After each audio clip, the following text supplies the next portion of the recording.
नाशिकचे नूतन पोलीस आयुक्त विश्वास नांगरे पाटील यांची माजी उपमुख्यमंत्री छगन भुजबळ यांनी भेट घेऊन त्यांच्याशी अर्धा तास चर्चा केली। त्यानंतर पोलीस आयुक्तालयातून बाहेर पडल्यावर त्यांनी पत्रकारांशी संवाद साधला। ते म्हणाले, पोलीस आयुक्तांची सदिच्छा भेट होती। आमचा त्यांच्या चांगल्या कामांना नेहमीच पाठिंबा राहील।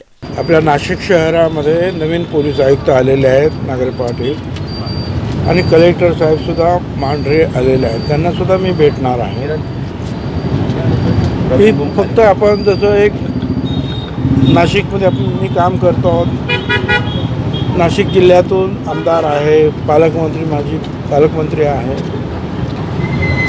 तर एक सदिच्छा भेट एवढं त्या भेटीचं स्वरूप होतं। आणि त्यांना आमच्या वतीने आम्ही त्यांना शुभेच्छा दिल्या चांगल्या कामासाठी, कारण त्यांनी फार चांगलं काम मुंबई आणि इतरत्र सुद्धा केलेलं आहे। आतंकवादी ज्यावेळेला हल्ला झाला त्यावेळेला सुद्धा त्यांनी अतिशय चांगलं काम केलेलं आहे। निधड्या छातीनं त्यांनी काम केलेलं आहे। त्यामुळे अशा निधड्या छातीच्या या नांगरे पाटील या आमच्या अधिकाऱ्यावर आमच्या सगळ्यांचंच प्रेम आहे। आम्ही त्यांना हे फक्त आश्वस्त केलं की आमच्याकडून तुम्हाला पूर्णपणे सहकार्य मिळेल। जे चुकीचं असेल त्याच्यावर तुम्ही जरूर कारवाई करा। आमच्याकडे काही चुकत असेल तर आमच्या लोकांना सुद्धा सांगा काय चुकतं आहे, आम्ही ते दुरुस्त करण्याचा प्रयत्न करू।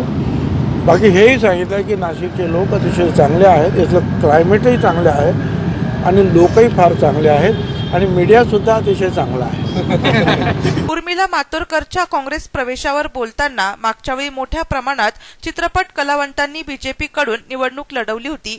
काही मंत्री झाले, आता हवा बदलत असल्याचे लक्षात आल्याने कलावंत आघाडीकडे वळत असल्याचे भुजबळांनी स्पष्ट केले। मालिनी आणि मध्ये धर्मेंद्र पण होते तिथे, नंतर परेश रावल, आणखीन अनुपम खेर,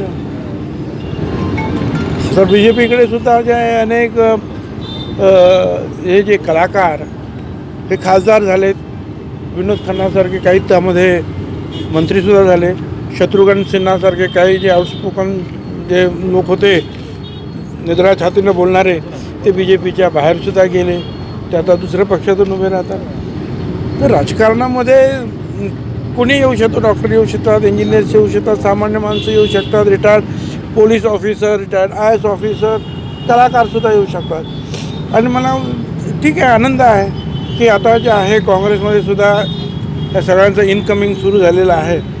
याचा अर्थ असा आहे की लोकांनी आणि कलाकारांनी सुद्धा थोडीशी हवा ही बदलते आहे हे त्यांच्या लक्षात आलेलं दिसत आहे। मनसे अध्यक्ष राज ठाकरे यांनी मोदी शहा विरुद्ध मोहीम सुरू केली आहे, याचा अर्थ त्यांच्या आघाडीत पाठिंबा असल्याचे भुजबळ यांनी सांगितले।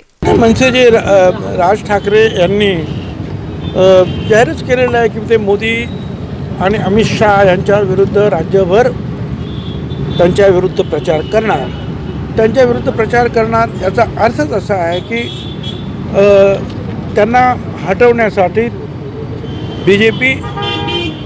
बीजेपीचे जे सहकारी पक्ष आहे, सहयोगी पक्ष आहेत, त्यांच्या विरुद्ध प्रचार। त्याचा पुढचा अर्थ असा की काँग्रेस, राष्ट्रवादी काँग्रेस आणि समविचारी पक्ष त्यांना पाठिंबा, असा त्याचा पुढचा अर्थ आहे। त्यामुळे ते एकत्रित जे आहेत